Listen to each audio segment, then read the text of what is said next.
My name is Catherine O'Neill. And I'm Stacey Welton, and this is Fund and Flip.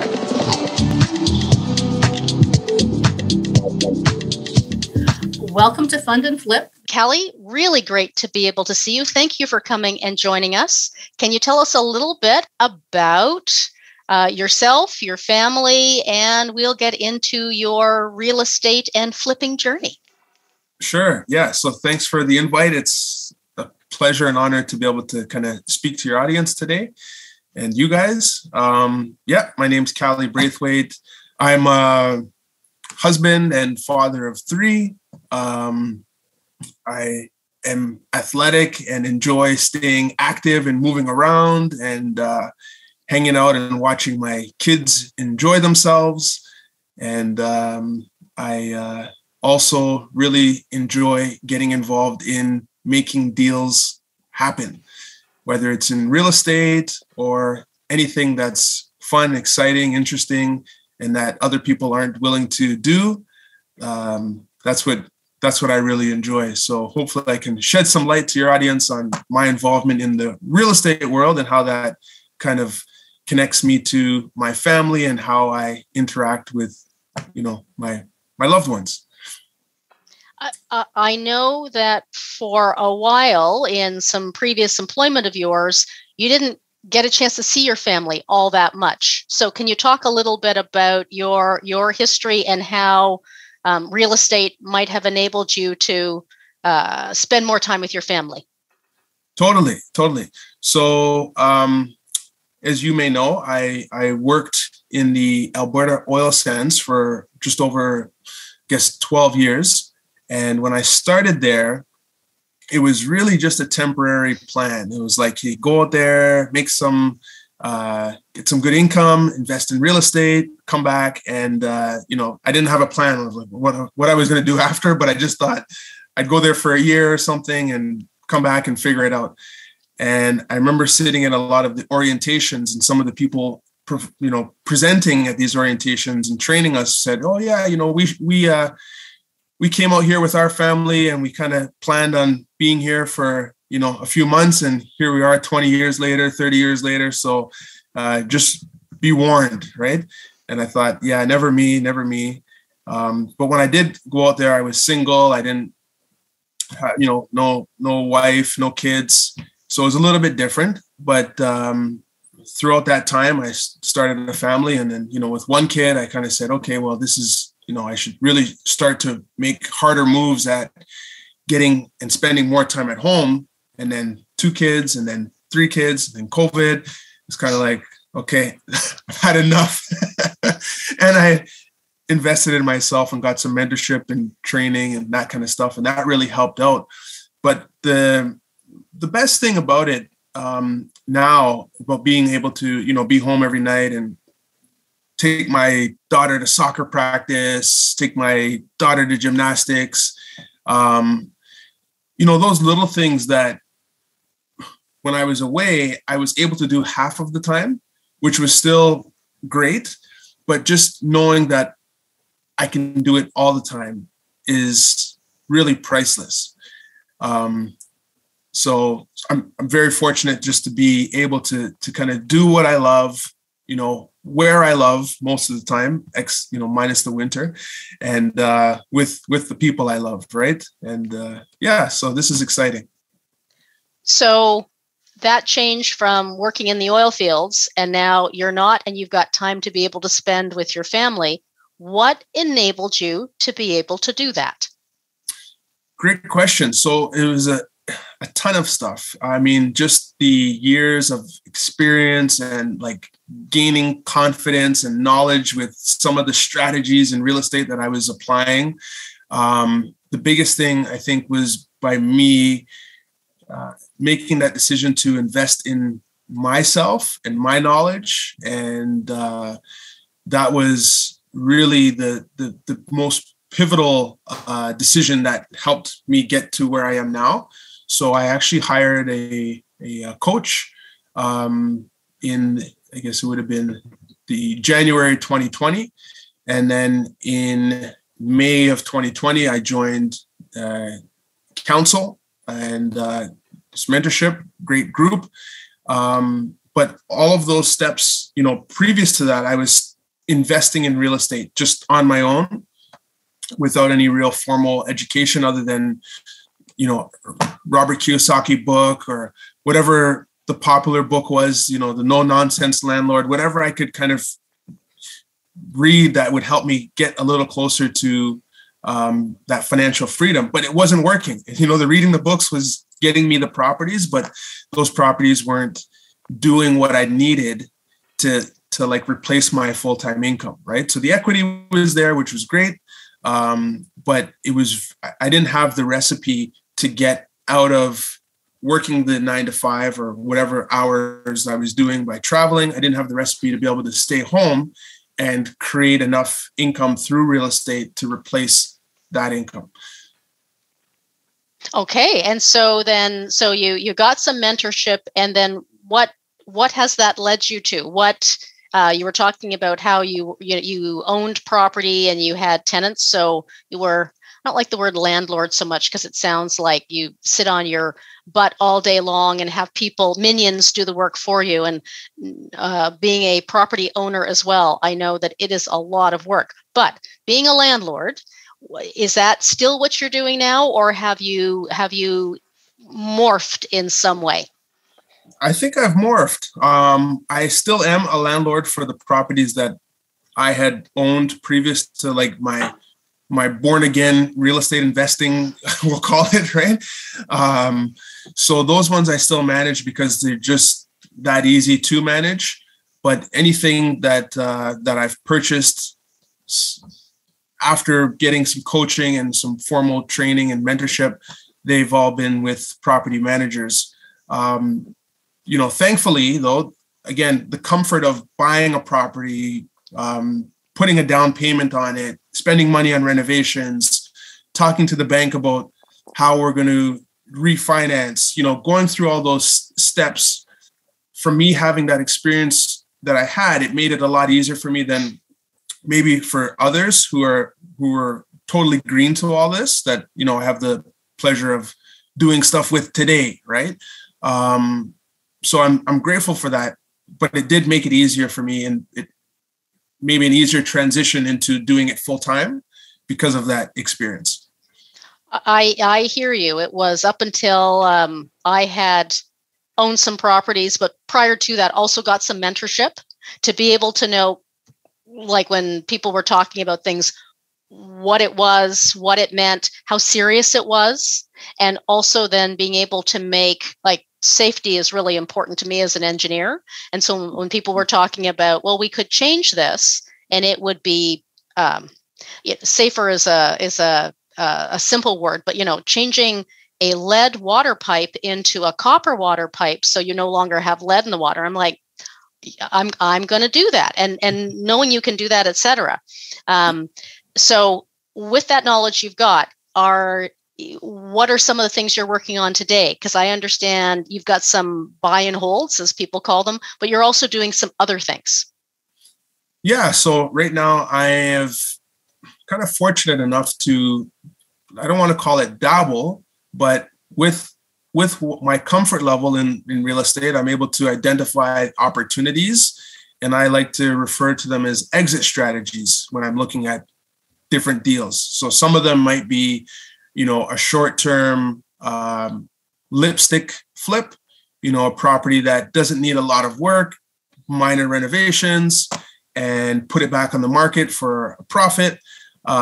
Sometimes I'm picking up properties that need a lot of work, like down to the studs, where we're doing massive renovations with, a large crew and architects and, all of that involved. And sometimes I'm looking at a property that doesn't need any work, but the homeowner just needs to sell it really quickly for whatever reason. Life circumstance happens and they're looking for a way out as opposed to losing it all. And I'm able to kind of help them, save something. And by providing them that value, they sell the property to me at a value that makes sense to them. And sometimes I'm able to profit from that, right? By, again, doing very little or sometimes nothing at all. And then there's the scenarios where I can buy a property and, add a secondary suite to it and create some more value in the property for myself and my investor. Sometimes it's something that I may do on my own. So I haven't tried the Airbnb model yet, but that's something that I am interested in, and I want to start to explore. I'm actually working towards it in one of the projects that I have now, so that's exciting. But yeah, I mean, I really love being in this space because there's really no limit to what you can do. I must say that I really do enjoy the flips and the long-term holds. So the flips that I enjoy are the ones that do well, obviously, right? The ones that or, you know, I like to, I don't mind taking on larger flips, but when I do take on the larger flips, I like to do it with partners, not only, you know, a capital partner, but sometimes a partner who also has complementary skills to what I have to kind of balance the load, because it can be a very high risk and can be high stress type of strategy. So it's always nice if you can enjoy the journey while you're in it, right? And have someone to, you know, help out or provide some guidance or feedback on things. Just have that other person to bounce ideas off. I find it helps as well.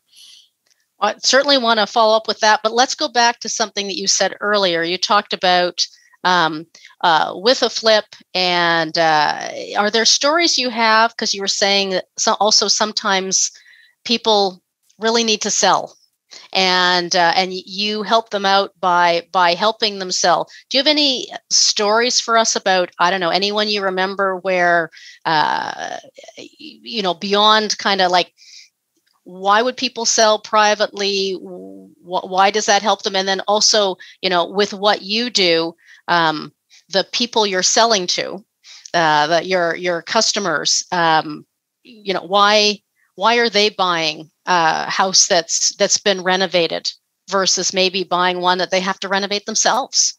Yeah, sure. So there's like a lot of different reasons why someone may want to sell off market at a discount, which, you know, to me, it's debatable whether it's a discount because they're getting value and they feel like whatever the price is that I'm offering or whatever they want is meeting their needs.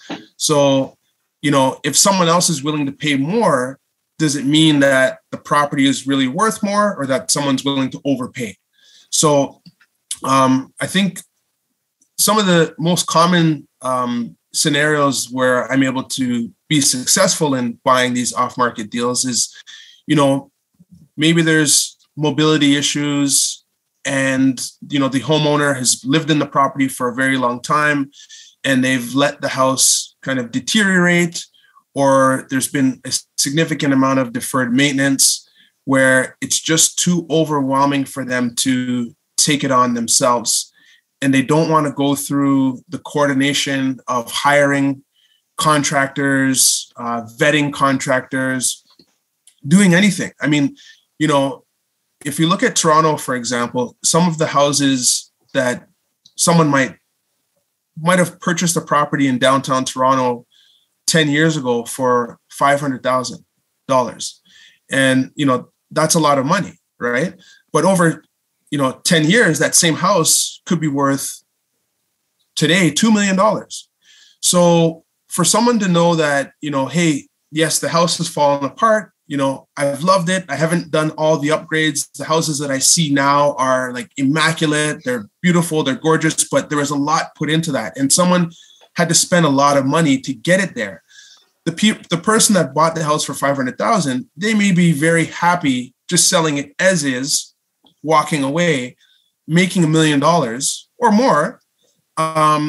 They're satisfied. They're like, I don't care. Like, sure, here you go. Right. So, I mean, there's a lot of that as well, right? Where, you know, again, someone might be willing to pay more, but is that what it's really worth? And what I try to do in order to create value is to make sure that I'm not overpaying when I purchase a property. And then what's nice about it is that for the newer families that, you know, not everyone's handy, not everyone wants to move into a project or buy a project, is that not only for the new families that are looking to purchase, but the neighborhood as well gets to benefit from whatever nice stuff you've done to that house, whatever, you know, you've done to make it more beautiful or more homely. You know, everybody really gets to win, right? So I mean, it's kind of cool to be a part of that, to be able to help someone on the sales side, to be like, hey, you know, here's a convenience, like picture me as the easy button, you know, here we go, right? You don't have to do anything. Like, tell me what you want. If what you want makes sense is in line with what I can afford or my vision, then we make a deal. And then they're happy. And then on the other side, you have someone who's moving into a neighborhood and they want to move into a turnkey, you know, modern 2022 house, 2021 standards, whatever it is. It's nice to be able to do that too. And the neighbors are like, I've, you know, purchased properties where the neighbors are coming by throughout the project and they're talking about how happy they are that, you know, the house is no longer what it was. You know, they loved the neighbor they had for all these years, but it was just too much for them. Like, they just let the house fall apart. And, you know, as a next door neighbor who has pride of ownership in their home, it really impacts how they feel about the overall neighborhood when they have people come and visit and they're like, oh, this house is, you know, disheveled and there's weeds growing and all this stuff. So it's nice to be able to increase the overall curb appeal and what's inside as well, right? I hear you. I remember with my dad, he bought our house in Toronto in 1978, and they were Depression kids and very frugal with their money, even though they could have done more, but that just wasn't who they were. And he maintained it, but did no improvements whatsoever. You know, the stained green wool carpet, that was just fine. The ancient railing that, you know, wobbled a little bit, you just know that you don't touch it here, like all those types of things. And he was really grateful when he came to sell that he could just sort of, I helped him. So it wasn't like you hear sometimes you get the added bonus of like, just leave everything. I'll take care of that. It wasn't that, but because I had to take care of everything, but it just was such a relief for him not to have to worry about the property anymore, because he was older. And it was just, it had gotten beyond him. And so it was really good. He moved into a condo, and that was just way easier. And I think the woman who moved in after him did extensive renovation that, to your point, I'm sure the neighborhood was really appreciative of. So yeah, I hadn't thought about that part. That's a really good point.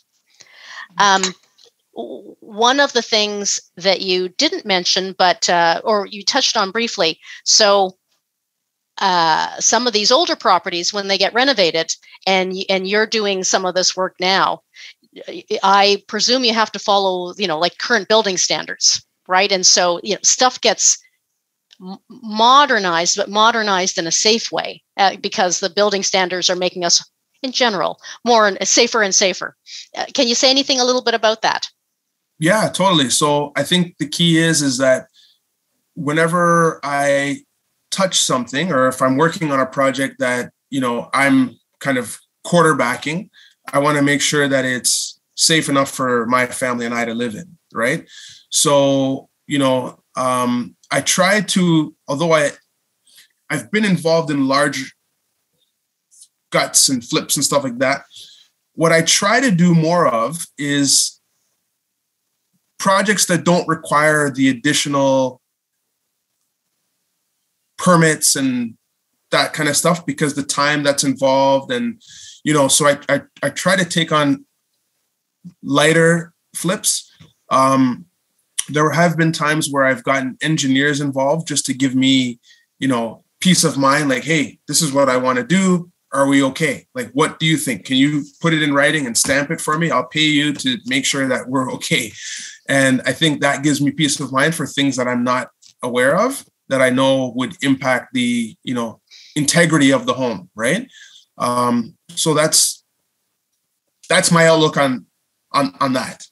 Yeah, I hear you. Even I changed some windows in one of my places. It makes a tremendous difference to your energy efficiency, to the amount you have to be able, that you or whoever have to pay. It doesn't always have to be. I'm redoing the HVAC. I'm redoing the electrical sometimes. And I think we heard Allison say yesterday about the green shag rug and the Harvest Gold appliances. It was. Can you talk a little bit about when you go from kind of this dated, fatigued look to something beyond that, or something current? Talk a little bit either about examples for that, or why is that a benefit? Yeah. So for one, it looks great, right? It's super. I love looking at a project, before, when it has that green shag rug and, old simple door handles or whatever, right? Light fixtures. And it's really nice to see once you add a little bit of strategic renovations, what that after product looks like. And knowing that, hopefully the person that purchases the property isn't so interested in what it looked like before, because sometimes they may not want it when they see what it looks like now. When they, knowing the past, when you can remove that past and rewrite it, recreate it, right? It's nice to be able to do that. And there's little tricks, I guess, of the trade, if you want to call it a flipping trade or real estate investing trade, little tricks that can actually make a large impact on what the, I guess, the final product is. I like to change light fixtures if I can, doors, handles. I find that those do go a long way. Obviously flooring and paint, everyone's doing that, but some of the smaller stuff that may get overlooked really adds a lot to the character of a property. And as I'm learning, because this whole flipping thing for me has been in the last 2 years, so I'm still learning a lot about the type of house. So if some of the stuff I'm doing is in another province, is in Moncton, and the property values there are a lot lower than what they are here. So you can only put so much in because you're not going to get it back. So you don't want to over invest, right? Where here in Ontario, GTA, I've been in some projects where we can just go crazy and do some of the stuff that you see on some of the cool TV shows. And, I remember one project I was working with a partner who was more experienced, and, he's done a lot of these $1 million flips and that kind of stuff. And I remember everything up to that point, I was buying handles off of Amazon, door handles off of Amazon and Home Depot, and he sends me to this place where they start at $90 a door handle. This is interior door handles. And I'm like, is anybody going to notice? He's like, yeah, they will. So when we installed the door handles, I could tell just from the feeling of, the mechanics of the door handle that, yes, this is, something that someone who's spending 1 million plus, 1 million is not really that much anymore in GTA, but a nicer house, that type of buyer picks out these things and they realize them. Where if I'm doing a project in the East Coast on a house that's 250,000, I can't put $90 door handles in there. Although I may want to open up walls and do all this stuff, but you got to know your market, right? So it's important. Yeah. Can we go back a sec to what you were talking about before about sort of, you were mentioning the idea of helping people out. I know you personally, we've done deals together, and I know you're that kind of person. So, but I'd love to have the audience hear a bit more about, you mentioned you really sort of enjoy helping the newer investor and the people that you sort of connected with that way, and how you sort of teach them and sort of coach them along. Can you talk a little bit about that? Sure. Yeah. So one thing that I really enjoy doing is doing for others what they couldn't have or didn't know they could have done for themselves, right? So if I'm able to, that's how I feel like I'm providing value. And I think I've been fortunate that I have patience. So I can, like people that want a result but don't necessarily know how to get there. If I think there's a way to get there and I think there's a way that we can work together to get them there, knowing that I was able to get them there where they may not have been able to do it on their own, for me is like a high five, right? So it's nice to be able to work with people like yourself and other investors who, want to get involved in a deal, who may be having trouble finding a deal, who may not know all the steps involved in getting a deal, closing a deal, all that stuff. Let me do that. And then let me help you find ways to get involved in the deal. So by you saying, hey, I want to get involved. Okay, I know if you can or cannot. And if I have to get creative, I feel like I'm providing more value. So it's rewarding for me beyond just the bottom line. Like there's going to be like, we're going to make a profit, right? But how do we get there? You know what I mean? So if it answers your question, I really enjoy finding creative ways for people that are experienced or inexperienced and getting them in, whether it's their first deal, or their 70th deal. Finding ways to make it attractive for them to want to get involved in a deal with me is something that I enjoy doing, and making sure that it's a win-win. Absolutely. Yeah. I can see that. Okay. It sounds like you really like to connect with people and help them come along. Because I know there are people who don't like people who need to learn, and then there are people who really like teaching. So it sounds like you've got a bit of a streak in you of a teacher or a father. Sure. I mean, you know what? Maybe that's the case. I think it's, I do like sharing knowledge, and I do like seeing people win, right? And if I can be a part of that, then it makes me feel good, right? Amazing. So, yeah. And if someone, just while we're talking about it right now, if someone did want to reach out to you and says like, hey, I want to get involved in a deal, what would be the best way for them to find you? Yeah. So Facebook is a good way. So Cali Braithwaite, just my name. I'm on Instagram, not as active as I would like, but it is a way to get a hold of me. So at Grow with Cali. So it's all about growth, right? So Grow with Cali. Yeah, there you go. Right. And or they can email me at growwithcali@gmail.com. Fabulous. Just put in the subject that you heard about me or you watched this conversation. Love it. See, yeah. Look at you making connections all the time. You really are that type of person. Yeah, for sure. Yeah. Amazing. It's important, I think, to here's one of the things that I found is that as I'm doing more and more of this, I'm realizing how much it matters to me to be able to help friends and family. Right. So not that, not from a charity perspective, but just work with friends and family. Right. Mm-hmm. So I find it's very important to build those relationships before it's like, hey, I just want to do a deal. Let me call Cali.